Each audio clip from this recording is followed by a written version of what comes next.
পূর্ণেন্দু পত্রীর কবিতায় পাই, হয়তো কোনো এক লোকাল ট্রেনে হুহু ভিড়ে চুরি হয়ে গেছে পার্সে ছিল অগ্রিম টিকিট। ট্রেনে বাসে মানি ব্যাগ চুরি হয়ে গেলে যেরকম আমার আপনার ঘুম উড়ে যায়, সেই রকমই ভোট ব্যাংকে শীত পড়লে শশব্যস্ত হয়ে ওঠেন রাজনীতিকরা। যেভাবে নকশালবাড়িতে অমিত শাহের আপ্যায়নকারী মাহালি পরিবার ঢাকঢোল পিটিয়ে তৃণমূল কংগ্রেসে যোগ দিল, তাতে অস্বস্তিতে বিজেপি। ফলে তারা আর ঝুঁকি নিতে চাইছে না ভবানীপুর নিয়ে। তাই এই কেন্দ্রে যে পরিবারগুলির সঙ্গে বিজেপির সর্বভারতীয় সভাপতি দেখা করে গেছিলেন, আজ সেখানে তড়িঘড়ি পৌঁছে গেলেন বিজেপির প্রতিনিধিরা। অন্যদিকে বিজেপি তৃণমূল বাক্যবাণের আদান প্রদান আজ একেবারে ভিন্ন মাত্রায় পৌঁছেছে। কার্যত নজিরবিহীনভাবে এবার মুখ্যমন্ত্রীর পরিবারের প্রসঙ্গ টেনে আক্রমণ করলেন কৈলাস বিজয়বর্গীয়। কড়া প্রতিক্রিয়া এসেছে তৃণমূল কংগ্রেসের তরফ থেকেও। ক্রমশ চড়তে থাকা এই রাজনৈতিক উত্তাপের মধ্যে সেই বাকযুদ্ধ দিয়ে শুরু করব আজকের অনুষ্ঠান। ममता जी के आसपास के मंत्री, ममता जी के भतीजे का 100 करोड़ का बंगला, भले ही वो हवाई चप्पल में घूम रही हो, वो कैसे बना? क्या उनके परिवार के लोग घी बेचने का धंधा करते हैं क्या? ये पैसा कहाँ से आ रहा है बताएं? वो नहीं तो एक समय बाद हम बताएंगे कि कहाँ पैसा आ रहा है और कहाँ जा रहा है, वो भी हम बताएंगे। নানা ইস্যুতে বাকযুদ্ধ তো চলছিলই, এরই মধ্যে এবার চাঞ্চল্যকর অভিযোগ তুললেন রাজ্য বিজেপির দায়িত্বপ্রাপ্ত সাধারণ সম্পাদক কৈলাস বিজয়বর্গীয়। সরাসরি আক্রমণ করলেন মুখ্যমন্ত্রীর পরিবারকে। ये बताएं कि उनके परिवार की संपत्ति, उनके परिवार के लोग क्या क्या व्यवसाय करते हैं, उनकी कमाई क्या है और किस प्रकार उनके भतीजे का 100 करोड़ का बंगला बन रहा है। बताएं कहाँ से पैसा आ रहा है। तो नहीं तो हम एक बार उजागर करेंगे आने वाले समय में। हमारे पास वो भी मय प्रूफ है कि कहाँ से पैसा आया और कहाँ गया। বিজেপির অভিযোগ উড়িয়ে দিয়ে পাল্টা জবাব দিয়েছে তৃণমূল। আমি তো শুনিও নি কোনোদিন অভিষেক বন্দ্যোপাধ্যায়ের বাংলো আছে কিনা। আমি তো বললাম এই সব ব্যক্তিগত চরিত্রহরণের রাজনীতিতে জয়ী হয়েছে শেষ পর্যন্ত মানুষের ইচ্ছে আর মানুষের আস্থা ভরসা মমতা বন্দ্যোপাধ্যায় তার পরিবার তৃণমূল কংগ্রেসকে শুধুমাত্র মিথ্যাচার আর রাজনৈতিক প্রতিহিংসা নেওয়ার জন্য এই ব্যবস্থা হয়েছে। তাইলে এত লোক মমতা বন্দ্যোপাধ্যায়ের পিছনে এরকম কটূক্তি করেন। এর আগে মালদার প্রশাসনিক সভা থেকে নানা ইস্যুতে বিজেপিকে আক্রমণ করতে গিয়ে মমতা বন্দ্যোপাধ্যায় বলেন, বিজেপি মিথ্যার রাজনীতি করছে, মিথ্যে কথা বলে বাজার করছে। এরা মিথ্যে পাদিক থেকেও ভয়ঙ্কর। মিথ্যে কথা বলা অপরাধ, এটা পাপ, এটা অনাচার। এদের ক্ষমা করবেন না। আমি চাই আগামী দিন মানুষ এদের ধরাশায়ী করে দিক। একটা লোকের কথা শুনবেন না এদের। নারদ থেকে সারদা, অমিত শাহর সফর থেকে শুরু করে কেন্দ্রের বিরুদ্ধে বঞ্চনার অভিযোগ। তৃণমূল বিজেপি লড়াই তো চলছিলই, এবার কৈলাস বিজয়বর্গীয়র এই আক্রমণ আগুনে ঘি ঢালার কাজ করল। দীপক ঘোষ ও আশাবুল হোসেন, এবিপি আনন্দ। স্বরূপ প্রসাদ ঘোষকে দিয়ে শুরু করব। স্বরূপবাবু দুজনেই আছেন, পঙ্কজবাবু আছেন। আপনাদের কয়েক সপ্তাহ পিছিয়ে নিয়ে যাব। বহুবার এই স্টুডিওতে এই ঘণ্টাখানেক অনুষ্ঠানে আলোচনা হয়েছে। আমরা তীব্র প্রতিবাদ করেছি যখন রাহুল গান্ধী দুটো কম্পিউটার প্রিন্ট আউট নিয়ে বারবার দেশের প্রধানমন্ত্রী সম্পর্কে দুর্নীতির অভিযোগ আনছিলেন। একেবারে সরাসরি বলছিলেন যে অর্থ নয়চয়ের সঙ্গে প্রধানমন্ত্রী যুক্ত। আমরা বারবার বলেছি যে সুপ্রিম কোর্ট সেখানে ইতিমধ্যে সেই মামলা খারিজও হয়ে গেছে, সেটা পরের কথা। কিন্তু দেশের প্রধানমন্ত্রী সম্পর্কে কিছু বলতে গেলে অবশ্যই আপনার নির্দিষ্ট সুনির্দিষ্ট নির্ভরযোগ্য তথ্য প্রমাণ দিতে হবে। বাতাসে অভিযোগ ভাসিয়ে দেওয়া যায় না। কৈলাস বিজয়বর্গীয় সর্বভারতীয় সাধারণ সম্পাদক, কোনো রাজ্য স্তরের নেতা নন, এবং তিনি বলছেন কার সম্পর্কে? একটা যুক্তরাষ্ট্রীয় কাঠামোয় সাংবিধানিক প্রধান একটি রাজ্যের মুখ্যমন্ত্রী, তার সম্পর্কে কাগজপত্র ছাড়া এইভাবে বলে দেয়া যায়? আমি আরও আপনাকে দুটো সাম্প্রতিক উদাহরণ দিচ্ছি। সিপিএমের গৌতম দেব বারবার তৃণমূল নেতাদের সম্পর্কে বলতেন। এই স্টুডিওতে বসে আমরা বারবার বলেছি যে এইভাবে মুখের কথায় কাদা ছোঁড়া যায় না, তথ্য প্রমাণ দিতে হয়। এখানেও নয়, আরও 12 বছর পিছিয়ে যান। এই এবিপি আনন্দ চ্যানেল তখন সবে লঞ্চ হয়েছে, সেখানে তৎকালীন সিপিএমের রাজ্য সম্পাদক অনিল বিশ্বাস সম্পর্কে তার সুইস ব্যাংকে অ্যাকাউন্ট আছে এর কথা বলা হয়েছিল। আমরা বলেছিলাম তথ্য প্রমাণ দিতে হবে। এইভাবে অভিযোগের রাজনীতি কোথায় কোন অতলে নিয়ে যাচ্ছে আমাদের। সব ক্ষেত্রে এটা প্রযোজ্য, প্রধানমন্ত্রীর ক্ষেত্রেও মুখ্যমন্ত্রীর ক্ষেত্রেও। আপনি যখন প্রশ্ন করলেন, আমিও মাইক্রো লেভেল থেকে ম্যাক্রো লেভেলে যাচ্ছি। আপনার প্রশ্নটাও যেহেতু ম্যাক্রো লেভেলের, যে এই ধারা যেদিনই আলোচিত হয়, টিভিতে আলোচিত হয়, সমস্ত দল থেকেই যখন রাজনীতির অঙ্গনে এই আলোচনা হয়, তখন সেটা কোনো ক্ষেত্র বিশেষ নেই, কিন্তু পশ্চিমবঙ্গের রাজনীতিতে দীর্ঘ সময় ধরে অপোজিশনের লেভেল প্লেইং গ্রাউন্ডটা চলে গেছে। 70 দশকের সময় থেকে এই ধারা চলেছে। আমাদের এখানের যে সংস্কৃতিটা, লোকাল বডি ইলেকশনে যখন ক্যান্ডিডেট দিতে পারেন অপোজিশন পার্টি, সেই পরিবর্তনটা আমরা চেয়েছিলাম এই ধারা থেকে, কিন্তু আমরা দেখলাম পালা বদল হয়েছে, পরিবর্তন হয়নি। কোথায় আমরা নেমেছি, যেখানে আপনার রাজুবাবু এবং গীতা দেবীর মুখ দেখলেই বোঝা যায় যে তাদের মনের কথা কোথায় আছে, আর মুখের ভাষাতেই বোঝা যাচ্ছে তারা কিরকম ভীত সন্ত্রস্ত। স্বরূপবাবু, আমি শুধু একটা প্রশ্ন করেছি, অমিত শাহ এসে বলে গেছেন দরজা খুলে রাখলাম, অন্য দলের নেতাকর্মীরা দুর্নীতিগ্রস্ত না হলে তারা আসতে পারেন। আজকে ধরুন একটা দলে সিপিএম হতে পারে, কংগ্রেস হতে পারে, তৃণমূল হতে পারে, 200 জন লোক জয়েন করলো, তখন আপনারা বলবেন তো যে ওদের মনে একরকম আর ভেতরে একরকম? না না, স্বইচ্ছায় জয়েন করা আর এটা তো একবার আমি রাজুবাবু প্রসঙ্গে আসবো, কিন্তু তার আগে এইটা বলুন যে প্রধানমন্ত্রী হতে পারেন, মুখ্যমন্ত্রী হতে পারেন, একজন সাধারণ মানুষও হতে পারেন, একটা দুর্নীতির এইরকম অভিযোগ বাজারে ভাসিয়ে দেওয়া যায়? প্রধানমন্ত্রীর সম্পর্কে যেদিন হয়েছিল আমি সমস্ত টিভি চ্যানেলে দেখেছিলাম, অভিযোগ ছাড়া যেভাবে বলা হয়েছিল, যেভাবে চলেছিল, আমি যত কম বলা যায় একটা এপিসোড করেছিলাম যে এটা রাহুল গান্ধী করতে পারেন না বলে কয়েক সপ্তাহ আগে। আমি আপনাকে বলছি না, আমি বলছি সমস্ত চ্যানেলে, না আপনাকে আমি বলছি না, আমি বলছি সমস্ত চ্যানেলে যেভাবে হয়েছে, এটা আমি তো ওই জন্য বললাম আপনি ম্যাক্রো লেভেলে গেছেন, আমি এটাকে বলছি সব দলেরই এরকম উদাহরণ আছে।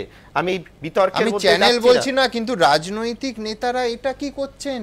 একজন প্রমাণ ছাড়া কারুর সম্পর্কে না, এটা তো না, উনি তো বলছেন প্রমাণ দেবেন, এবং তারপরে যেটা হচ্ছে যে আমাদের এখানে যে তদন্তগুলোর পরিপ্রেক্ষিতে উনি বলছেন সেগুলো কোর্টের তত্ত্বাবধানে হচ্ছে, পার্টির নারদা নিয়ে এটার সঙ্গে বলবেন না, সেটা সিবিআই তদন্ত করছে, এফআইআর হয়েছে, প্রিভেনশন অফ করাপশন একটা মামলা শুরু হচ্ছে, রেগুলার ইনভেস্টিগেশন চলছে, কেস স্টার্ট হয়ে গেছে, সেটার সঙ্গে এটা নয়। কিন্তু মুখ্যমন্ত্রীর সম্পর্কে, তার পরিবার সম্পর্কে, বাড়ির লোক সম্পর্কে বলে দেওয়া যায় কোনো প্রমাণ ছাড়া? না, আমি তো বলছি সেটার প্রধানমন্ত্রী সম্পর্কে যে ভাষা প্রয়োগ অতীতে করা হয়েছে, প্রধানমন্ত্রী সম্পর্কে যেভাবে তাকে, তার পরিবারকেও টানা হয়েছে, যেভাবে মওতকে সওদাগর বলা হয়েছে একাধিক, আমি ওই জন্য বলছি যে আপনি যদি ওদিকে যান, নরেন্দ্র মোদীজিকে যে ভাষায় কথা বলা হয়েছে এখানে, সে মঞ্চ থেকে দাঁড়িয়ে যেভাবে প্রধানমন্ত্রীকে আক্রমণ করা হয়েছে, প্লেন নামতে দেব না, কোমরে দড়ি দিয়ে ঘোরাবো, এই ভাষাগুলো কোন সভ্য সমাজে কি চলে? তো রাহুল চক্রবর্তী, প্রথম কথা যে এই এতগুলো কথা উঠছে এবং বিজেপিকে একটা জায়গা দেওয়ার প্রচেষ্টা বা অপচেষ্টা চলছে ভারতীয় জনতা পার্টির তরফ থেকে নিজেদের ভিজিবল প্রমাণ করার, যে আমরা পশ্চিমবঙ্গে একটা শক্তি নিয়ে এসেছি, আমরা ক্ষমতা দখল করব। এই সমস্তটাই পুরো ভেক, এর মধ্যে কোনো সারতত্ত্ব নেই, সারমর্ম নেই। স্বরূপবাবু যেটা বলার চেষ্টা করছেন, উনি ভাষায় বলার চেষ্টা করছেন, সমস্যা হচ্ছে যে পুরো ভারতীয় জনতা পার্টিটা এখন ভাষার উপরে চলছে। সেটা সুভাষা না কুভাষা আমি জানি না, পুরোটাই ভাষা। আপনি দেখবেন কৈলাস বিজয়বর্গী যেটা বলছেন, আবার দিলীপ ঘোষ আরেক কথা বলছেন, পুরো বিজেপির এই ব্যাপারটা চলছে কারণ মানুষের কাছে এদের কোনো বিশ্বাসযোগ্যতা নেই। এরা, আমি এর আগেও বলেছি সুমনবাবু, যে বাংলা জুড়ে যতগুলো জনমত বা জনরোষ যেসব আন্দোলনের মাধ্যমে গড়ে উঠেছে, সেই সব বাংলায় কিন্তু ভারতীয় জনতা পার্টি সেই সব আন্দোলনে কোনো ভিজিবিলিটি ছিল না। সুতরাং বাংলার মানুষের কাছে প্রমাণ করার তাগিদে আজকে এরা ভাষা ইউজ করতে আরম্ভ করেছে। যত বেশি খারাপ কথা বলা যাবে, তত হাইলাইটেড হবো, তত বেশি খবর হবো, তত মানুষের কাছে। আমি পঙ্কজ বাবুর কাছে এটাই একমাত্র ভাষা নিয়ে আমার বক্তব্য আছে, এবং সেই ভাষা যদি তৃণমূল কংগ্রেসের দিক থেকে আসে সেটাও সমান বক্তব্য আছে। একাধিক অনুষ্ঠান করেছি এই ঘণ্টাখানেকে তৃণমূল নেতাদের বলা ভাষা নিয়ে। প্রসূন বন্দ্যোপাধ্যায়ের অত্যন্ত দুর্ভাগ্যজনক ঘটনা তার ব্যক্তি জীবনে হয়েছে, স্ত্রী বিয়োগ হয়েছে। মানে আমি বলছি এটা বলার অপেক্ষা রাখে না যে সেটা কত দুর্ভাগ্যজনক একজন মানুষের জীবনে। সেখানে আজকে দিলীপবাবু বলছেন যে কোট আনকোট আমি বলছি, একজন এমপির, এই নারদা প্রসঙ্গে 6 কিলো ওজন কমে গেছে চিন্তায়, হাওড়ার এমপির বউয়ের হার্ট অ্যাটাক হয়েছে, তৃণমূল কংগ্রেস দুর্নীতিতে ভরে গেছে, এটা বলা যায়? আমি বলছি আমরা কোথায় যাচ্ছি? এটা মেক নো মিস্টেক, এটা তৃণমূল নেতা কোনো বললে একই রকম ভাবে অন্য প্রশ্ন। আমার এই ব্যাপারে একটা বিষয় আমার মনে পড়ছে, যে যখন জয়েন্ট পার্লামেন্টারি কমিটির রিপোর্ট জমা পড়ছে, রামনিবাস মিত্তার হার্ট অ্যাটাক হয়েছিল, এবং সেই রিপোর্টে যা লেখা হয়েছিল, সে যা লিখতে বলা হয়েছিল, যা ঘটনা, তার মধ্যে হেলে নেবেন ডিফারেন্স ছিল। আপনারা জানেন যে 8,000 কোটি টাকা আর 40,000 কোটি টাকা রিপোর্ট এসছিল।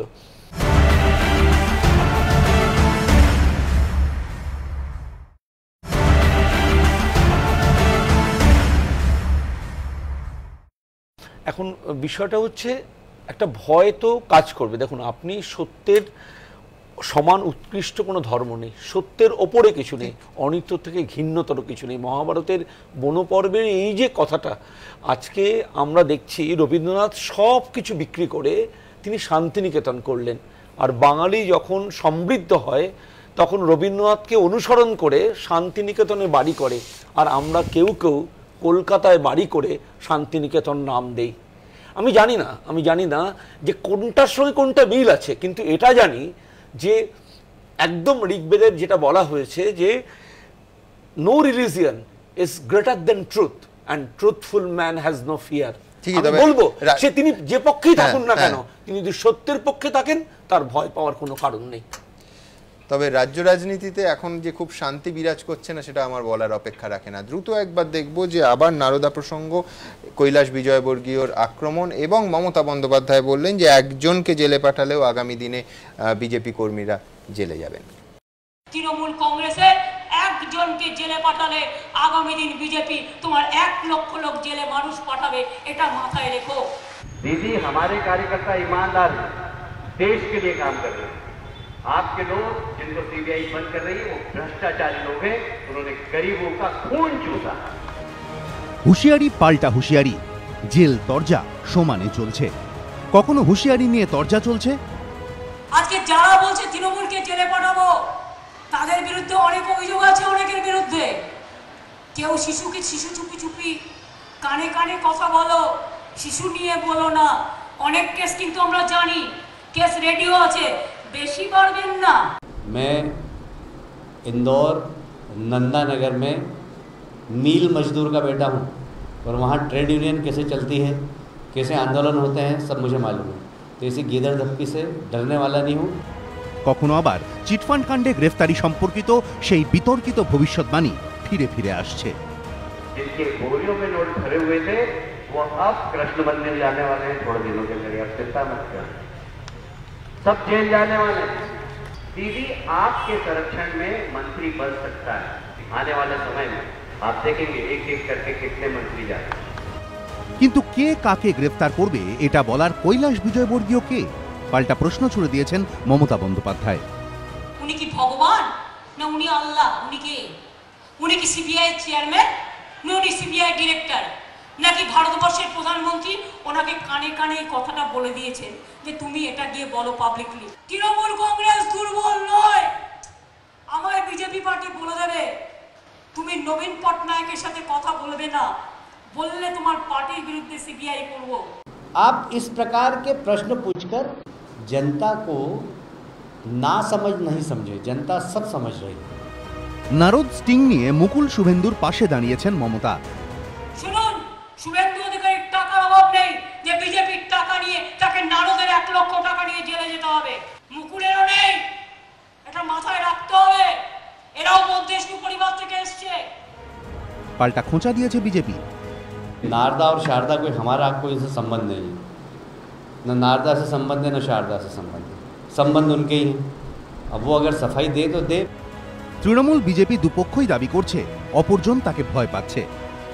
এইভাবে ভয় দেখিয়ে চমকে বিজেপিকে আটকানো যাবে না।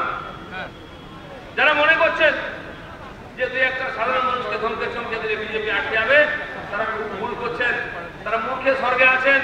আজকে ভয় পেয়েছো বলে আজকে তৃণমূলকে ভয় দেখাচ্ছ, আর আমাদের সরকারকে ভয় দেখাচ্ছ। বলছে বাংলা সরকারকে টাইট দাও, ওদের টাকা দেবে না, ওদের কাজ করতে দেবে না।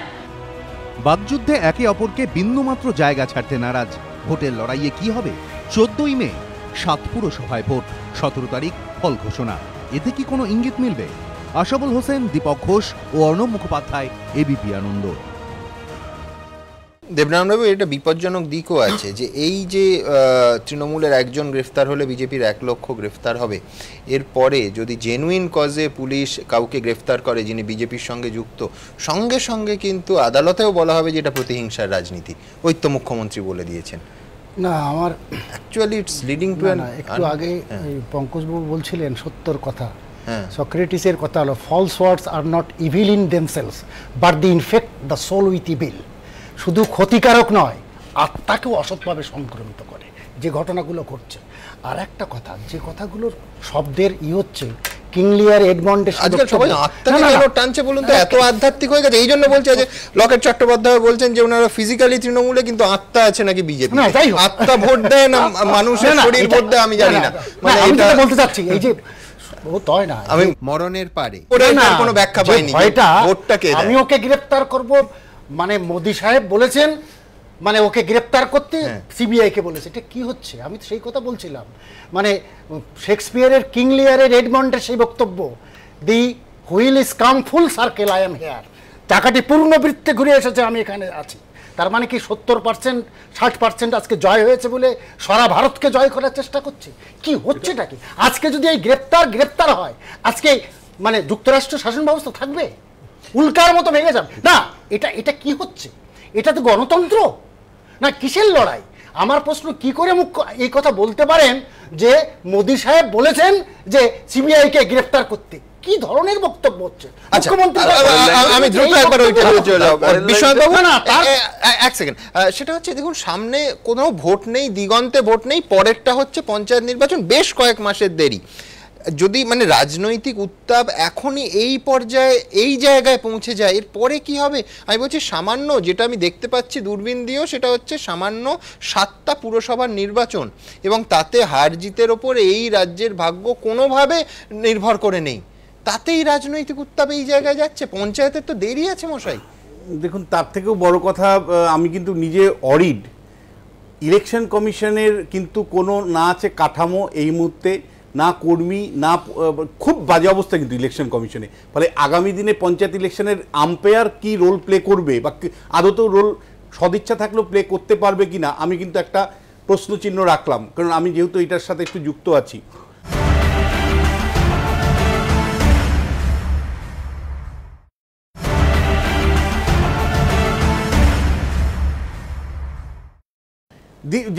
যে বিষয়টা গুরুত্বপূর্ণ সেটা হলো যে এই ওয়ার্ম আপটা আপনি দেখছেন, খুব ওয়ার্ম আপটা করা হলো যে যাতে পঞ্চায়েত নির্বাচনটা ব্যাপক নির্বাচন। আপনি জানেন যে প্রায় 70,000-এর কাছাকাছি বুথে নির্বাচন হবে। সেই নির্বাচনে বিপুল সংখ্যক কর্মী বাহিনী নামাতে হবে। সেখানে সংগঠন না থাকলে আপনি প্রার্থী দিতে পারবেন না, আপনি প্রচার করতে পারবেন না।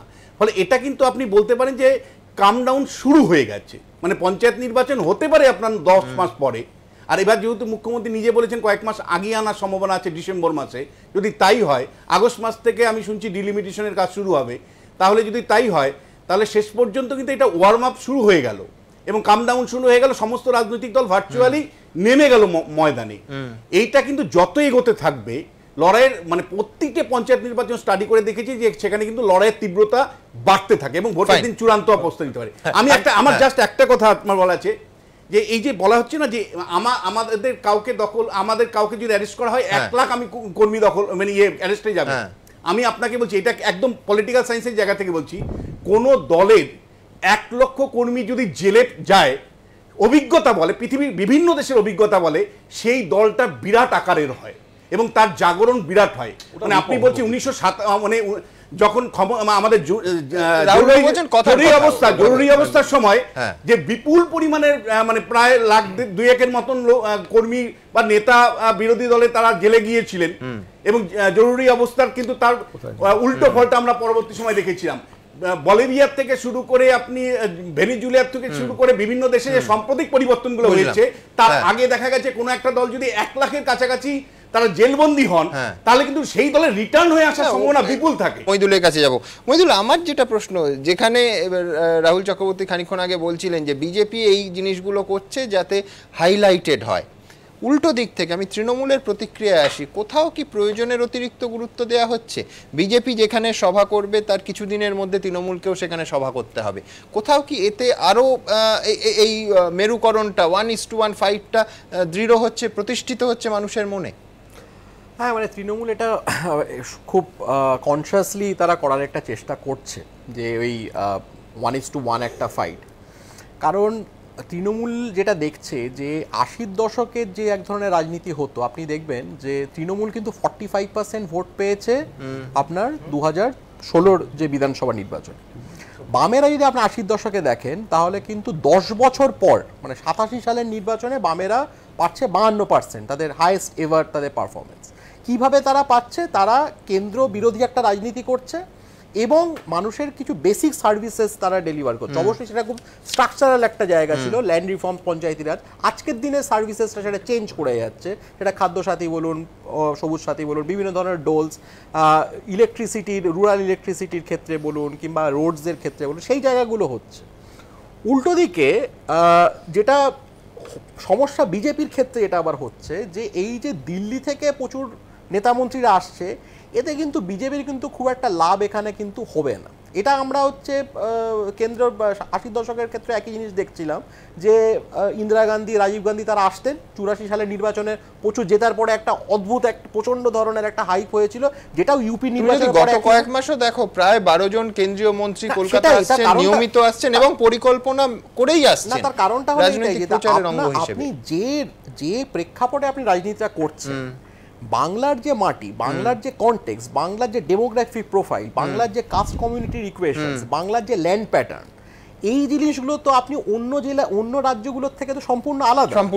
পয়েন্ট টেকেন স্বরূপবাবু। হ্যাঁ, আমি জাস্ট একটা প্রতিক্রিয়া নেব, আমার বিরোধীর সময় আছে, তার আগে বলুন যে না আমি বলছি যে বাংলায় এই উড়ে আসা মহিদুল যেটা বলছে যে বাংলাভাষী নেতারা যত হেভিওয়েট মন্ত্রী হন না কেন বাংলার মাটিতে সুবিধা করতে পারবেন না, অন্তত মানুষের মনে প্রভাব ফেলবে। আমরা সর্বভারতীয় দল, আমাদের কাছে বাংলাভাষী, হিন্দিভাষী, ভারতবাসী, কিন্তু যে জায়গাটা দাঁড়িয়ে আমি একটা নিজের ব্যক্তিগত মত রাখতে চাইছি যে পশ্চিমবঙ্গে আমরা তো ডব্লিউসি ব্যানার্জি, শ্যামাপ্রসাদ মুখার্জির সময়টা দেখিনি, কিন্তু প্রতাপচন্দ্র, হীরেন মুখার্জি, বিষ্ণুকান্ত শাস্ত্রীদের দেখেছি। সেই জায়গা থেকে রাজনীতিটাকে বামাচারীরা যে জায়গায় নামিয়ে এনেছিল, যে জায়গায় জ্যান্ত মাছ মুখে ঢেলে দেওয়া, সুভাষচন্দ্র বোসকে তোজর কুকুর বলা, শ্রীরামকৃষ্ণকে মৃগী রুগী বলা, সারদা মাকে ঘুটে কুড়নি বলা, রবীন্দ্রনাথকে বুর্জোয়া কবি বলা, এই যে অশালীন ভাষা প্রয়োগের মাধ্যমে পশ্চিমবঙ্গের রাজনীতিতে বামাচারীরা যে কালচারটা শুরু করেছিল, সেই কালচার থেকে বেঙ্গল সেই লিগাসি থেকে যদি বেরিয়ে না আসতে পারে, আমরা আশা করি তৃণমূল কংগ্রেস, ন্যাশনালিস্ট পার্টি, যেমন বিজেপিও ন্যাশনালিস্ট পার্টি,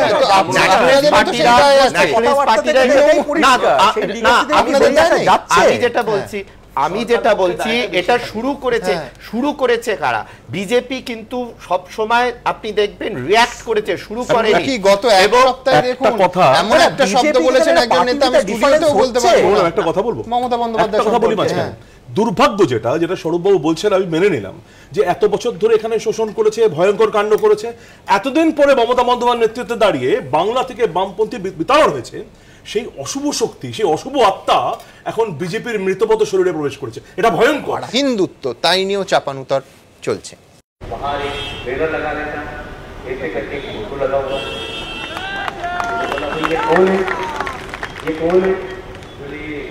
मुख्यमंत्री क्या कर रही है, ऐसे करके क्या कर रही है, थोड़ा सा भी छुआ मांगने का वोट का लालच आपको कितना गिरा रहा है ये तो आप देखिएगा ना। तो लिया देखो कितने कलाकार लोग हैं। আবার আমি মুসলিমদের পরবে যাই, তারা আমাকে সিমুই খাওয়ায়, তারা আমায় রোজায় ডাকে, তারা আমায় ইফতারে যায়, আমি তার ধর্ম মেনে যদি বলি লা ইলাহা ইল্লাল্লাহ মুহাম্মদ রাসূলুল্লাহ, তোমার আপত্তি কোথায়? নারদ সারদার লড়াই তো ছিলই, বঙ্গ রাজনীতির দুই যুযুধান পক্ষের বাকযুদ্ধে ইদানিং বড় অংশ জুড়েই থাকছে পুজো নামাজের প্রসঙ্গ। प्रदेश में सरस्वती पूजन विद्यालय में रोका जाता है। जब सरस्वती पूजन के, सरस्वती माता के प्रति आस्था रखने वाले लोग प्रदर्शन करते हैं, पुलिस उनको डंडे मारती है, जेल में बंद करती है। ছাত্রছাত্রীরা, তোমরা যারা স্কুলে পুজো করো, তোমাদের সরস্বতী পুজো হয়নি? সেই যে মিথ্যে কথা বললো আর বাংলার অসম্মান করলো, এর জবাব দেবে কি? হিন্দুত্ব নিয়ে কার্যত প্রতিযোগিতা শুরু হয়েছে। তোমরা আসল হিন্দু নয়, আসল হিন্দু বাংলায় রামকৃষ্ণ, স্বামী বিবেকানন্দ, তোমরা নকল হিন্দু। আমার পিতৃ পরিচয় নিয়ে কোশ্চেন করে, আমার মাতৃ পরিচয় নিয়ে কোশ্চেন করে। আমি নিজের চণ্ডীপাঠ করি, কালী পুজো আমার বাড়িতে হয়, কই কোনো মুসলিম বন্ধু তো আমায় বলে না দিদি আপনি কেন বলেন? হিন্দুও বুঝতে পারছেন না, মুসলমানও বুঝতে পারছেন আপনি কি, তাই প্রশ্ন উঠেছে। আজকে 60 বছর বয়স পার হয়ে বলতো যে আমি হিন্দু, কেন বলতে হচ্ছে? কৈলাস বিজয়বর্গীয়রা নিয়ম মাফিক দুর্গাপুজোর প্রসঙ্গ তুলছেন। दीदी आप वहाँ जाने के बाद वोट के लालच में दुर्गा पूजा के विसर्जन को रोक रही है। दुर्गा पूजा विसर्जन करना हो तो जल्दी करना, क्योंकि उनका मोहर्रम के ताजे টুইটারে বিজেপির একজন মন্ত্রী লিখলেন, দক্ষিণেশ্বরে মঙ্গল আরতি বন্ধ হয়ে গেছে। মিথ্যে কথা বলে বাজার করছে এরা, মিথ্যে পাদিক থেকেও ভয়ঙ্কর। বিজেপি কোন নামের পুজো করে? যে রাম রাবণের বন্ধু। বিজেপি দাবি করছে তৃণমূল সরকার সংখ্যালঘু তোষণ করছে। ये तुष्टिकरण की राजनीति कहाँ ले जाएगी? ये तुष्टिकरण की राजनीति में ममता जी कुर्सी के लालच में आपने बंगाल की चिंता नहीं की, बंगाल के संस्कार की चिंता नहीं की, बंगाल की संस्कृति की चिंता नहीं की। মুখ্যমন্ত্রী চণ্ডীপাঠ করছেন, ওম সর্বমঙ্গল মঙ্গলে শিবে সর্বাত্ম সারাদিকে শরণ্যে ত্র্যম্বকে গৌরী নারায়ণী নমস্তুতে সৃষ্টি স্থিতি বিনাশানং শক্তিভূতে সনাতনী গুণশ্রয়ী গুণময়ী নারায়ণী নমস্তুতে। যা শুনে পাল্টা কটাক্ষ ছুড়ে দিচ্ছে বিজেপি। मैंने उनका ऐसे करते हुए फोटो देखा, ऐसे ऐसे फोटो कर रही थी वो। तो बंगाल की जनता की ताकत कि पहले वो सिर्फ इंशाअल्लाह करती थी और आजकल सर्वे भवन्तु सुखिनः भी बोल रही है। तो ये बंगाल की जनता को धन्यवाद देता हूँ मैं। এরা মিথ্যে কথা বলে দাঙ্গা লাগায়, রাম পুজো করছে, কাঁধে অস্ত্র নিয়ে, তরোয়াল নিয়ে বেরিয়ে পড়েছে। তরোয়াল নিয়ে দেবের পুজো হয় না, দেবতার পুজো হয় না। দেবদেবীরা অস্ত্র ধরে দানবকে ধ্বংস করার জন্য, মানুষ কখনো অস্ত্র ধরে না। অনেক বাঙালিকেই গর্বের সুরে বলতে শোনা যেত, গোবলয়ে ধর্ম জাতপাতের ভিত্তিতে ভোট হলেও বাংলায় এসব হয় না। কিন্তু এ রাজ্যেও রাজনীতির যুদ্ধে যেভাবে এখন ধর্মের আনাগোনা, তারপর কি আর সেই গর্ব অটুট থাকবে বঙ্গবাসীর? দীপক ঘোষ, আশাবুল হোসেন ও অর্ণব মুখোপাধ্যায়, এবিপি আনন্দ।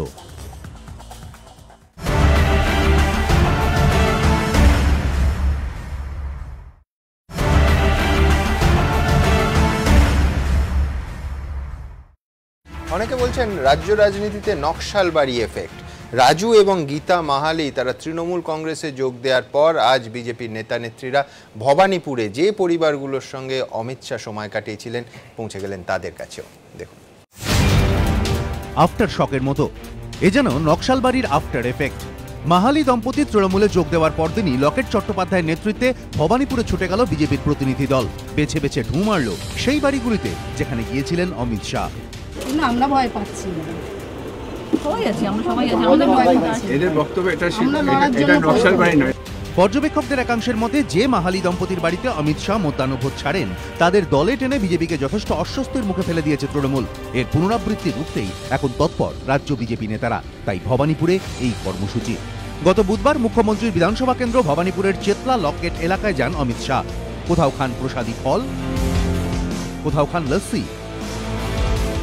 এদিন লকেট চট্টোপাধ্যায়ও সেই ভোটারদের বাড়িতে গিয়ে দীর্ঘক্ষণ সময় কাটান। একজনের বাড়িতে আম মিষ্টি নিজে খাওয়ার ফাঁকে পরিবারের সদস্যদেরও খাইয়ে দেন। সেই সঙ্গে বারবার জেনে নেওয়ার চেষ্টা করেন এই মানুষগুলির মনোভাব। কৌতূহল মানুষের ভয়, যেটা কৌতূহল হচ্ছে সেটা হচ্ছে আমরা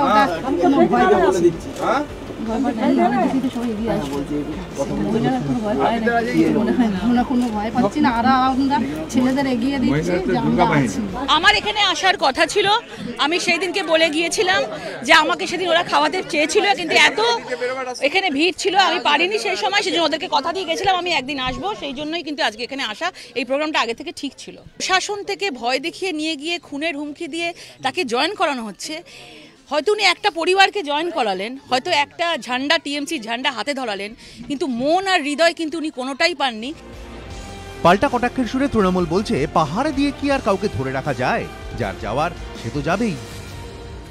কখনো স্কুটি চাপছেন, কখনো এ করছেন। এদের নাম নিয়ে একটা রাজনৈতিক সংগ্রামের ইতিহাস যার আছে তাকে নিয়ে আলোচনা করুন। যার রাজনৈতিক ইতিহাস সবে শুরু হয়েছে, এখন ইতিহাস হবে কিনা জানি না, না এখানেই ফুল স্টপ পড়বে, তাকে নিয়ে কেন আলোচনা করছেন? নকশালবাড়ির মাহালি দম্পতি হাতছাড়া হয়েছেন। তড়িঘড়ি ভবানীপুরে ভাঙন রুখতে ছুটে গিয়েছেন লকেট চট্টোপাধ্যায়। রাজারহাটেও তো গিয়েছিলেন অমিত শাহ। সেই পরিবারগুলি কি বলছে জানতে গিয়েছিলাম আমরা। এখানে কি কোনো সমস্যা হয়েছে বা কোনো? এখানে তো কোনো সমস্যা হয়নি, আর হতে আমরা দেবও না, কেন না, আমরা সব একতা আছি। না, আমাদের এখানে কোনো সমস্যা দেখা দেয়নি এখনো। বাড়িতে এসে কিছু বলেছে? না, বাড়িতে এসে কোনো রকম কিছু বলেনি। কে কার সঙ্গে আছে আসল উত্তর দেবে ভোটযন্ত্র। অর্ণব মুখোপাধ্যায় ও সঞ্চয়ন মিত্র, এবিপি আনন্দ, কলকাতা। হ্যাঁ পঙ্কজবাবু, আপনাকে তো এমনি আমি আসতাম। হ্যাঁ, বিষয়টা হচ্ছে যে ওই আত্মা প্রেতাত্মা দুরাত্মা, যেমন জানি না কোন আত্মা, তবে মানে আরাবুল ইসলাম, মনিরুল ইসলাম বা উদয়ন গুহ বা রেজ্জাক মোল্লা কার আত্মা আমি জানি না, যেটা মামাটি মানুষে মিশে গেছে এবং আরামবাগ, গোঘাট, ভাঙড়কে, নন্দীগ্রামেই রেখে দিয়েছে। সুতরাং এটা বলার নয়, আমি একটাই বলবো, রবীন্দ্রনাথের কথায় মুক্ত করো ভয় দুরূহ কাজে নিজেরেই দিও কঠিন। বামপন্থী নেতা বলছেন, বামপন্থী বড় সৃষ্টিরা বলছেন তাই বলেছি ওদের দুষ্ট আত্মা আপনাদের দেহে প্রবেশ করেছে। আমি আজ বলতে চাইনি আপনারা ফুলে ফলে ভরে উঠুন না। বামপন্থী আপার লেয়ারে বিলং করতো,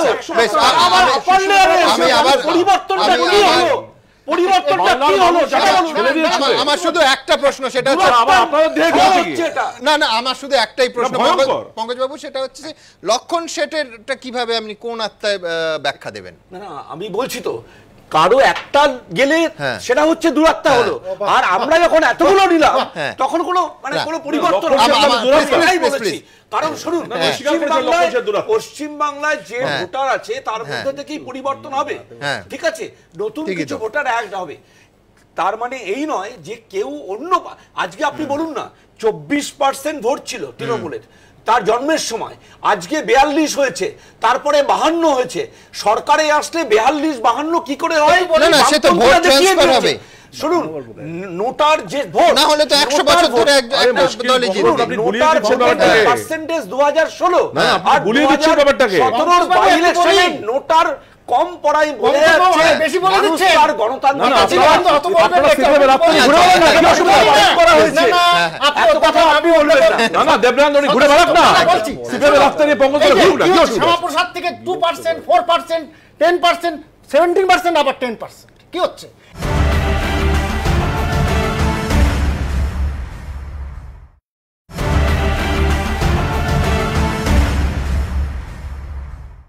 এই যে ভোট বাড়াচ্ছেন কেন? আপনারা যে অ্যাডহকে পার্টি করছেন, পার্টিটাকে করতে গেলে 365 দিন মানুষের সঙ্গে থাকতে হবে। আজকে যেখানে নকশালবাড়িতে এই যে আপনাদের আনন্দবাজারে দেখছে 25 তারিখের পরে যাওয়া হয়নি বলে আজকে চলে গেছে। আপনাদের আজকে আনন্দবাজারে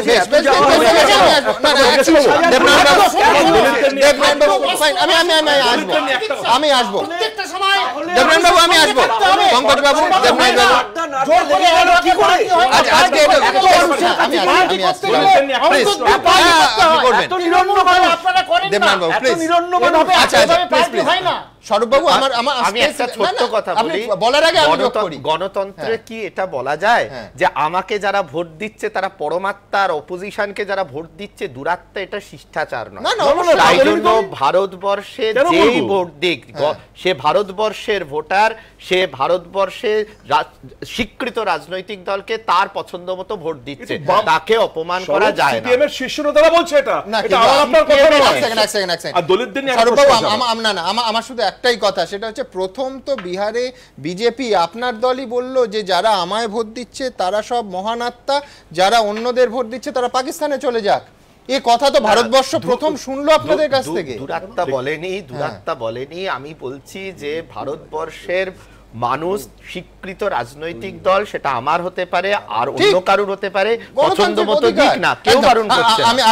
আমি এবার রাজু এবং গীতার প্রসঙ্গে আসবো। স্বরূপবাবু, আমার স্পেসিফিক কয়েকটা প্রশ্ন আছে। এক হচ্ছে 25শে এপ্রিল থেকে 3 মে এই 8 দিন বিজেপি কর্মীরা কি করছিলেন? আমরা সবাই দেখলাম অমিত শাহ স্ট্যাচারের একজন নেতা, নরেন্দ্র মোদীর সঙ্গে এক ব্র্যাকেটে যার নাম উচ্চারিত হয়, তিনি গেলেন যাদের বাড়িতে, তারা রাতারাতি আপনারা যখন চলে গেল তৃণমূল কংগ্রেসে তখন বলছেন যে ভয় দেখাচ্ছিল, অপহরণ। কই এই 8 দিনে তো কোথাও দেখা গেল না যে ওই দরমার বেড়া কিংবা মাটির দাওয়ার বাড়িটায় কাউকে যেতে। 1 নম্বর। 2 নম্বর প্রশ্ন, আজকে আপনারা থানা ঘেরাও করছেন, ডেপুটেশন দিচ্ছেন রাজ্যপালকে, আমরা ক্যামেরা নিয়ে গেছিলাম রাজু এবং গীতার কাছে, তারা কোট আনকোট বলছে যে তৃণমূল কংগ্রেসকে ভালো লাগে তাই তৃণমূল কংগ্রেসে জয়েন করেছি। আপনারা বলছেন অপহরণ করা হয়েছে, তারা বলছেন কোনো অপহরণ নয় এবং কোনো চাপ ছিল না। আমার তৃতীয় এবং শেষ প্রশ্ন, অমিত শাহ বলেছেন দলের দরজা খোলা রাখতে হবে, ফেয়ার এনাফ। যখন ধরে নিন একটা এক্স কংগ্রেস হতে পারে, তৃণমূল হতে পারে, সিপিএম হতে পারে, 200 জন কর্মী আপনাদের দলে যোগ দিল, তারা বলছেন যে আমরা বিজেপির মতাদর্শকে ভালোবেসে, দলটাকে ভালোবেসে বিজেপিতে যোগ দিলাম। বিরোধীরা বলল যে সমস্তটা চাপে এবং হয় লোভে, প্রলোভনে কিংবা ভয়ে। আপনারা সেটা মানবেন তো? ওই 200 জন কর্মীর আত্মা কোথায় আর শরীর কোথায়, ভোট কোথায় দেবেন, এই ব্যাখ্যা করবেন তো? আমার স্পেসিফিক সুমন বাবু আজকে অনেকগুলি কাগজে লিখেছে যে রাজু বাবু যখন বেরিয়েছে কাজ করতে, মাঝপথ থেকে তাকে তুলে নিয়ে যাওয়া হয়েছে, তারপর যেটা বলানো হয়েছে সেটা তিনি বলেছেন। স্বাভাবিকভাবে কাগজে বেরিয়েছে এবং সেই কাগজ আমার কাছে আছে, আমি সেই কাগজ কাছে আছে। আরেকটা হচ্ছে যে কথাটা আমি একটা শব্দ বলি, সেটা হচ্ছে যে কাগজে কি বেরিয়েছে আমি আপনার কথাটা আমি ধরলাম সত্যি। যেদিন অমিত শাহ আসবেন তার 2 দিনের প্রেস কনফারেন্স আমার কাছে আর্কাইভে রাখা আছে।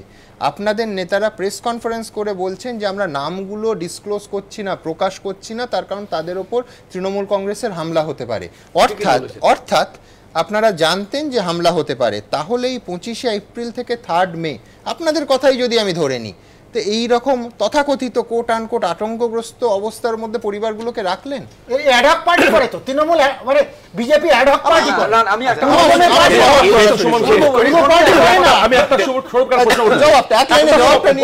প্রশ্নটা, এই যে দলিতদের নিয়ে এত নাটক হচ্ছে, দলিতদের নিয়ে ভারতীয় জনতা পার্টি আপ্রাণ চেষ্টা করছে বোঝাবো তারা কাছের মানুষ, গিয়ে কলা পাতায় খেয়ে নেওয়া, পুরোটাই খেয়ে ফেলা, সে হলো অনেক কিছু। কিন্তু সমস্যা হচ্ছে রাষ্ট্র আরএসএস এর যিনি গুরু ছিলেন একটা সময়, ডক্টর সদাশিব গোলাওয়ারকর, তার উক্তি ছিল একটা সময় দাঁড়িয়ে যে দলিত পিছনের বর্গ যে ভারতবর্ষের মানে মঞ্চ তিনি এঁকেছিলেন, তাতে এরা ছিল দ্বিতীয় শ্রেণীর নাগরিক। এটা একদম আপনাকে স্পষ্ট ভাষায় বলছে, একেবারেই ঠিক, একদম তথ্য দিয়েছি আমি চ্যালেঞ্জ করলাম। এবং মোহন ভাগবত পর্যন্ত এটা আপনি বলছেন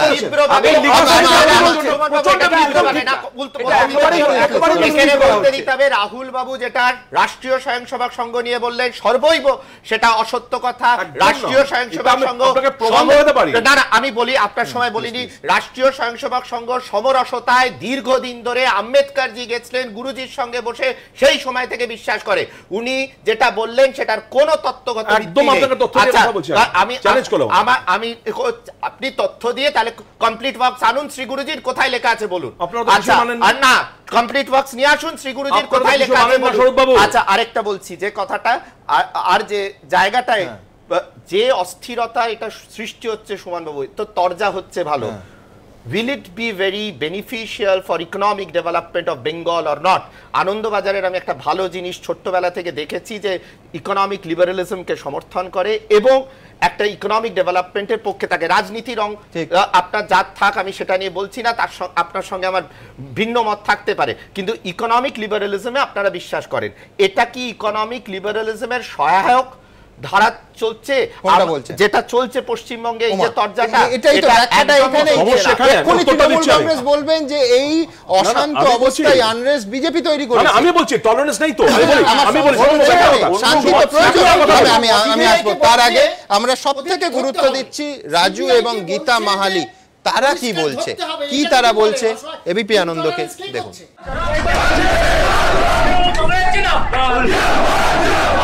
আমি রাজনীতি করিনি, আমার ইচ্ছা হয়েছে, আমি জয়েন হয়েছি। আমাদের ইচ্ছা লাগছে, আমরা এই জন্য গেছি।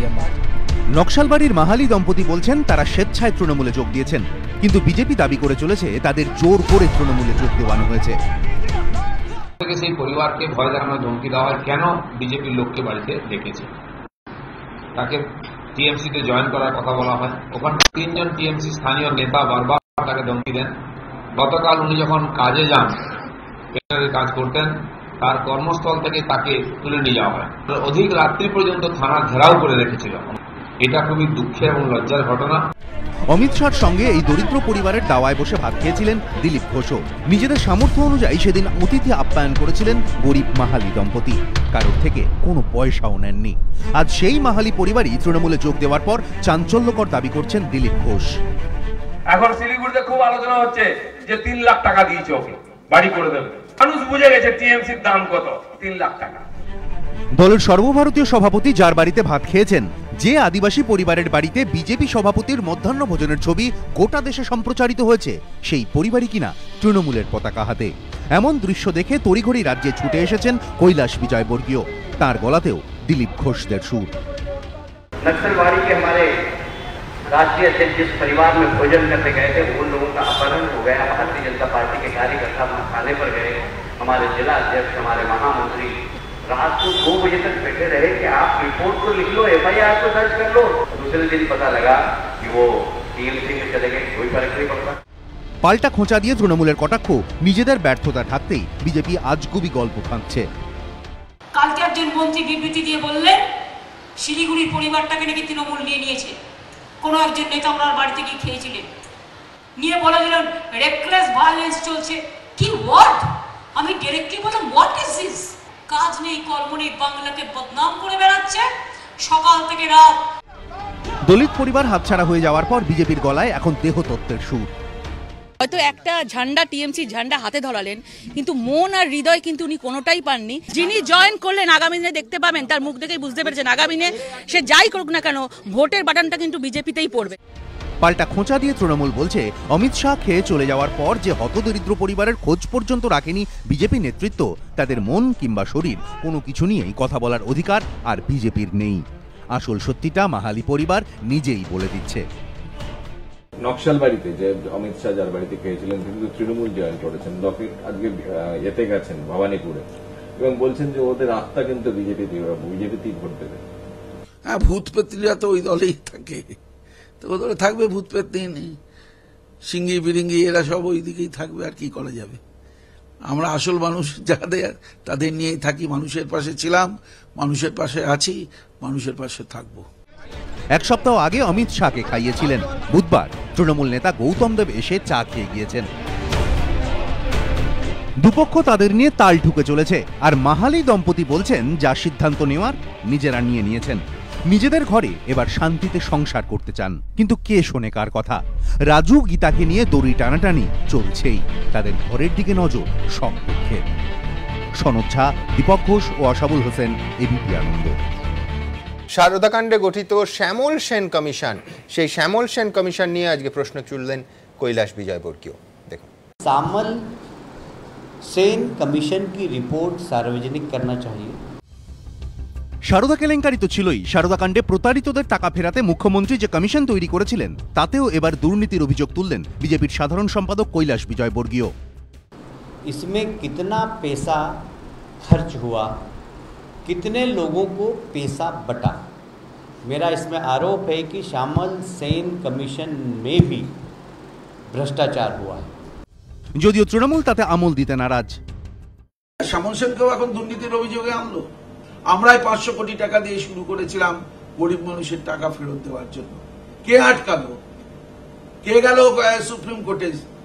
মানুষের টাকা ফেরত না যাতে পায় তার ব্যবস্থা করলো কারা? শ্যামল সেন কমিশন নিয়ে অবশ্য রাজ্যের বিরোধী দলগুলি দীর্ঘদিন ধরেই সরব। সারদায় টাকা রেখে প্রতারিত আমানতকারীদের টাকা ফেরাতে 500 কোটি টাকার তহবিল তৈরি করেছিলেন মুখ্যমন্ত্রী, আর এই টাকা ফেরানোর জন্য অবসরপ্রাপ্ত বিচারপতি শ্যামল সেনের নেতৃত্বে তৈরি করেছিলেন কমিশন। যাতে আমাদের দিক থেকে কোনো ত্রুটি না হয়, সেই জন্যই কিন্তু 500 কোটি টাকা আগেই আমরা রেখে দিয়েছি। এটা গরিব সাধারণ মানুষ বেঁচে যাবে, কারণ আমরা কমিশন করে দিয়েছি আমাদের কমিটমেন্ট।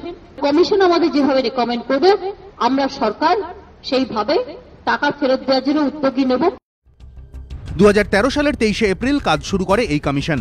নাওয়া খাওয়া ফেলে অভিযোগ জানাতে কমিশনের সামনে ভিড় করেন হাজার হাজার প্রতারিত আমানতকারী। কমিশনের কাজ ছিল নথি খতিয়ে দেখে শুনানি করে প্রকৃত আমানতকারীদের চিহ্নিত করা, তারপর তাদের টাকা ফেরানো। মুখ্যমন্ত্রী একাধিকবার দাবি করেছেন কমিশন মারফত তার সরকার সারদাকাণ্ডে ক্ষতিগ্রস্ত 5 লক্ষ মানুষকে ক্ষতিপূরণ দিয়েছে। কমিশন সূত্রে দাবি লগ্নি সংস্থায় টাকা রেখে ক্ষতিগ্রস্ত প্রায় 17.5 লক্ষ মানুষ ক্ষতিপূরণ চেয়ে আবেদন করেন। এদের মধ্যে 12.5 লক্ষ আমানতকারী সারদায় লগ্নি করে প্রতারিত। 5 দফায় মোট প্রায় 5 লক্ষ আমানতকারীর নামে 250 কোটি টাকার চেক তৈরি হয়। কমিশনের আধিকারিকদের দাবি তারা রাজ্য সরকারের কাছ থেকে 287 কোটি টাকা পেয়েছিল, 251 কোটি টাকা ফেরত দিয়েছে, 4,98,000টি চেক বিলি করা হয়। তবে প্রাপকদের নাম ঠিকানার তালিকা তৈরিতে ভুলভ্রান্তি ও নির্বাচনী বিধির জেরে অন্তত 1 লক্ষ জন টাকা হাতে পাননি। এই প্রেক্ষাপটে 2015 সালে কাজ অসম্পূর্ণ রেখেই ঝাঁপ ফেলে দেয় শ্যামল সেন কমিশন। কমিশনের রিপোর্টও এখনো প্রকাশ্যে আসেনি। এই প্রেক্ষাপটে প্রায় 2 বছর পর সেই সেন কমিশন নিয়ে প্রশ্ন খুঁচিয়ে দিল বিজেপি। দীপক ঘোষ ও সৌভিক মজুমদার, এবিপি আনন্দ, কলকাতা। মহিদুল, অনেকে রসিকতা করছেন যে বিজেপির যে নেতারা তারা সাংগঠনিক এই ধরুন নকশালবাড়ির ঘটনায় সংগঠনের ব্যর্থতা আছে, গ্রাউন্ড ওয়ার্কে অভাব আছে, কিন্তু দিল্লির যে নেতারা আসছেন তারা নাকি হোমওয়ার্কে কোনো ফাঁকি দিচ্ছেন না। না, হোমওয়ার্কে ফাঁকি দিচ্ছে না, কিন্তু বাস্তবে তো হচ্ছে কিছু অন্য কিছু আর কি। দেখুন, বিজেপির এখানে যে সমস্যাটা হচ্ছে পশ্চিমবঙ্গে, তারা কিন্তু কোনো ন্যারেটিভ একটা তৈরি করতে পারছেন। তারা একদিকে বলছে যে তৃণমূল বিরোধী তারা রাজনীতি করবে, এসব হচ্ছে, কিন্তু এটা করতে গিয়ে বিজেপির যে মতাদর্শগত কিংবা বিজেপি যে জিনিসগুলো বিশ্বাস করে সেটাকে তো মানুষকে আপনাকে বোঝাতে হবে, তবেই তো আপনার বিজেপিটা এখানে বাড়বে। সেটা না করে যদি আপনি বলেন যে সমস্ত আমার দরজা খোলা আছে, অন্য পার্টি থেকে আসুন, এবার সেক্ষেত্রে লক্ষণ সেটের মতো লোকরা যদি ঢোকে, তাহলে বিজেপিটা এখানে বাড়বে কি করে? এবার আপনি একটা পারফর্মেটিভ অ্যাক্ট করছেন যে আপনি কারোর বাড়িতে চলে যাচ্ছেন, আপনি সংখ্যালঘুর বাড়িতেও যাচ্ছেন, দলিতদের বাড়িতেও যাচ্ছেন, এবার বলছেন যে ঠিক আছে আমরা এখানে সংখ্যালঘুদেরও পক্ষে, দলিতদেরও পক্ষে, এই ধরনের একটা। উল্টো দিকে আসামে যেটা বিজেপি যেভাবে বেড়েছে, এখানে তো পশ্চিমবঙ্গে তো কোনো মুসলিম পার্টি নেই। পশ্চিমবঙ্গের মুসলমানরা তো কোনো মুসলিম পার্টিকে ভোট দেয় না, কারণ মুসলিমরা তো যে WPI SDP এগুলো তো নোটার থেকে অনেক কম ভোট পায়। ফলে এখানে পোলারাইজেশনটা আমি তো বলতে পারি আসামে, তুমি আসামের উদাহরণ যেহেতু দিলে, একাধিক আরো 2টো রাজ্যের নাম বলতে পারি যেখানে এই খোলা দরজা নীতি নিয়ে কিন্তু বিজেপির লাভ হয়েছে। প্রচুর কংগ্রেস নামী নেতা, অনামী নেতা, কর্মীরা কিন্তু বিজেপিতে জয়েন করেছে এবং রাতারাতি ক্ষমতায় এসেছে। না, আমি তো কনটেক্সটটাকে এখানে দেখুন, এই যে ভারতবর্ষটাকে আমরা বলি এক ভারতবর্ষ, আসলে তো এগুলো বহু আলাদা আলাদা রাজ্য। এটা তো একটা ইউরোপিয়ান ইউনিয়নের মতো, যেটা single market, single currency. The only difference হচ্ছে ভারতবর্ষের রাজ্যগুলো পলিটিক্যাল তার হচ্ছে অটোনমি নেই এবং এখানে কোনো সেন্ট্রাল, হয়তো হিমন্ত বিশ্ব শর্মার মডেলে অনুপ্রাণিত হয়েছে। না, সেটা আলাদা প্রশ্ন। কিন্তু এই রাজ্যের রাজনীতির আপনি যদি ঐতিহ্য দেখেন, ঐতিহ্য বলে আমি রাজনীতির যে লজিক, পলিটিক্যাল ডাইনামিক, এটা কি? সেটা হলো যে আপনার লং রেজিমে আপনাকে অপোজিশন পলিটিক্স করতে হবে। জ্যোতি বসু 20টা বছর সংগ্রাম করে তবে সে একটা জ্যোতি বসু হয়েছে। মমতা ব্যানার্জি জ্যোতি বসু না বলে 20টা বছর সংগ্রাম করে তারপর হয়েছে।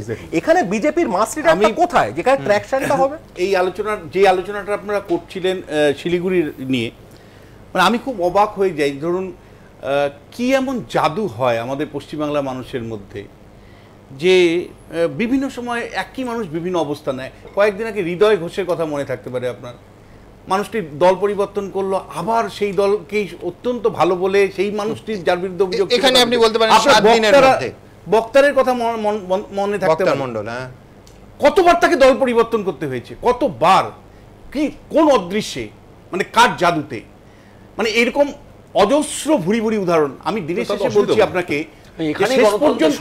শেষ পর্যন্ত রাজনৈতিক চাপ এখানে কোন রাজনৈতিক দল করে কিভাবে করে ইম্পর্টেন্ট নয়, শেষ পর্যন্ত মানুষটা ভোটার হয়ে যায় কেন?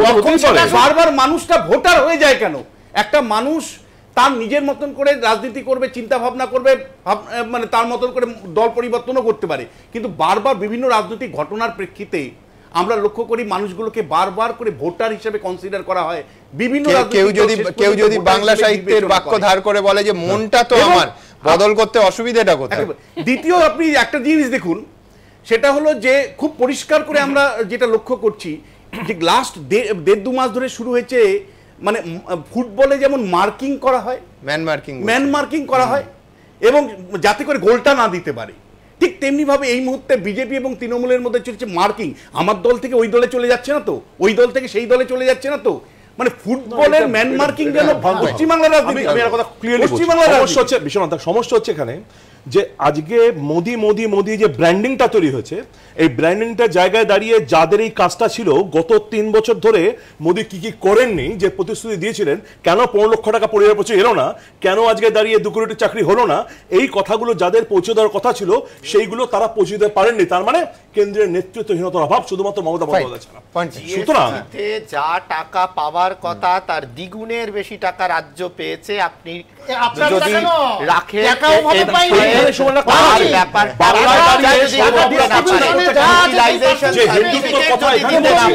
তাহলে কে কি করবে? যে হিন্দুত্বের কথা বলছে বাংলা সেটা অকেজো, কারণ ওরা বিশ্বাস করেন না স্বামীজির কথা। আমি বলছি কারণ স্বামীজি বলেছেন যে আমি এমন ভারতবর্ষ চাই যার মস্তিষ্ক বৈদিক হবে, দেহ ইসলামী হবে আর হৃদয় বৌদ্ধিক হবে। বিশ্বাস করেন না। শেষ করি, সমস্যা আমি একটা জিনিস শেষ করি, দায়িত্ব নিয়ে বলছি। রামকৃষ্ণ মঠ মিশন ঠাকুরমা স্বামীজিকে, একটু থামুন, ঠাকুরমা স্বামীজিকে রাজনীতির অঙ্গনে নামিয়ে এনে কাউকে সার্টিফাই করাটা পছন্দ করে না। আপনি একটু থামুন, আপনি মাঝখানে কথা বললে তো আমরা সব আপনার থেকে স্বামীজি নিয়ে অনেক বেশি পড়েছি। এবার একটা বিবেকানন্দকে দিয়ে সার্টিফিকেশন কোন রাজনৈতিক দলের ঠিক নয়। বলতে চাই যে বহুদিন পর একটা পূর্ণাঙ্গ অনুষ্ঠান আমি করতে পারলাম, যেখানে অন্তত আমার ধারণা দর্শকরা প্রত্যেক বক্তার কথা শুনতে পারলেন। এই ভালো লাগাটা আমি আজকে ক্যামেরার সামনে স্বীকার করতে বাধ্য হলাম। আপনাদের এবার দেখাবো যে সন্দেশখালিতে আজকে ছিলেন বিজেপি নেতারা, যথারীতি আবার রাজনৈতিক তরজা। কিন্তু ওই বলছি ভালো লাগা নিয়ে অনুষ্ঠান শেষ করলাম, কারণ আমার ধারণা আজকে দর্শকরা প্রত্যেক বক্তার বক্তব্য স্পষ্ট শুনতে পেয়েছেন। একজনের মুখে অস্ত্রের বড়াই, শোভাযাত্রা বার করবো কি নিয়ে? অস্ত্র নিয়ে বার করবো। হিম্মত থাকলে আটকাও। সারা ভারতবর্ষে বেরিয়েছে, পশ্চিমবাংলায় 20 লক্ষ লোক বেরিয়েছে, আগামী বছর 50 লক্ষ লোক বেরোবে। কতজনকে জেলে ভরবে তুমি? অপরজনের অস্ত্র কটাক্ষবান। তরোয়াল নিয়ে দেবের পুজো হয় না, দেবতার পুজো হয় না। দেবদেবীরা অস্ত্র ধরে দানবকে ধ্বংস করার জন্য, মানুষ কখনো অস্ত্র ধরে না। একজনের মুখে রাম মন্দিরের কথা, সেই দিন আসছে রাম মন্দির হবে, তোমাদের বুকের উপর বাড়াবো। অপরজনের মুখে পাল্টা চ্যালেঞ্জ, রামের পুজো আমরাও করি। কোন রাম? যে রাম মা দুর্গার পুজো করেছিল, বিজেপির রাম নয়। বিজেপি কোন রামের পুজো করে? যে রাম রাবণের বন্ধু। একজন উত্তরে, অন্যজন দক্ষিণে। বাকযুদ্ধের আঁচে এভাবেই তেতে রইল রাজ্য রাজনীতি। তৃণমূলকে আক্রমণ করতে গিয়ে ফের একবার বিতর্কিত মন্তব্য করেন দিলীপ ঘোষ। একজন মহিলার নাম আছে যার নামে এফআইআর হয়েছে, এমএলএ এমপি। আমাকে একজন বলল তার 6 কিলো ওজন কমে গেছে। চিন্তা করে করে একজন এমপি আছেন হাওড়া, সারাদিন টিভিতে দেখছে তার ছবি, বান্ডিল বান্ডিল নিচ্ছে নোট, তার বউর হার্ট অ্যাটাক হয়ে গেছে। মানে তুমি তো লোভে পাপ আর পাপে মৃত্যু। কি নিম্ন স্তরের নেতা এরা, এদের কাছে মানবিকতার কোনো মূল্যই নেই। আমার রাজনৈতিক দর্শন আলাদা হতে পারে, আমার রাজনৈতিক বিশ্বাস আলাদা হতে পারে, কিন্তু কোনোদিন এই নিম্নমানের রাজনীতি পশ্চিমবঙ্গে কখনো হয়নি। এরা আনবার চেষ্টা করছে, বাংলার মানুষ এটাকে প্রতিবাদ করবে, প্রতিরোধ করবে। সন্দেশখালিতে বৃহস্পতিবার দিলীপ ঘোষের সভা ছিল বিজেপির ওপর তৃণমূলের হামলার অভিযোগে। বিজেপি কর্মীদের দাবি, শনিবার তাদের দলের নেত্রী লতিকা নস্করকে রাস্তার ওপর বেধড়ক মারধর করেন জিয়াউদ্দিন মোল্লা ও শাহজাহান শেখ নামে স্থানীয় 2 তৃণমূল কর্মী। এই ঘটনার প্রতিবাদে রবিবার এলাকায় পথ অবরোধ করে বিজেপি। সেই অবরোধকারীদের ওপরও আবার তৃণমূল কর্মী জিয়াউদ্দিন ও শাহজাহান শেখের অনুগামীরা গুলি চালায় বলে অভিযোগ। আমরা ওখানে দাঁড়ালাম পথে, দেখলাম তারপরে এবারে জিয়াউদ্দিনের মোস্তান সব টিএমসির একদম বাহিনী ভর্তি হয়ে চাচোর সাথে করে বাইকি করে সব একদম গুলি গোল্লা ফটাচ্ছে। যদিও তৃণমূল এই অভিযোগ অস্বীকার করেছে, তাদের পাল্টা দাবি গুলি চালিয়েছে বিজেপির লোকেরাই। অবরোধ করেছে মানুষ যাওয়া আসা, বাসন্তী হাই রোড, প্রচুর মানুষের আনাগোনা, এমনকি রুগীর অ্যাম্বুলেন্সগুলো ফোন করছে কি হবে। এমত অবস্থা সাধারণ ভাইয়ের সঙ্গে আমি বসে আছি, হঠাৎ ওভার টেলিফোনে ফোন গেল, ধনা শেখ বলে আমার অঞ্চল সম্পাদককে মারধর করছে ওই মহিলারা। তখন আমরা ওখানে ঢুকতেই ওখানে বিজেপি বোম মারলো, বিজেপি গুলি চালালো। বাকযুদ্ধে কেউ কাউকে 1 ইঞ্চিও জমি ছাড়তে নারাজ। ভোট যুদ্ধে কি হবে তার উত্তর আগামী দিনেই মিলবে। আশাবুল হোসেন ও সমিত সেনগুপ্ত, এবিপি আনন্দ।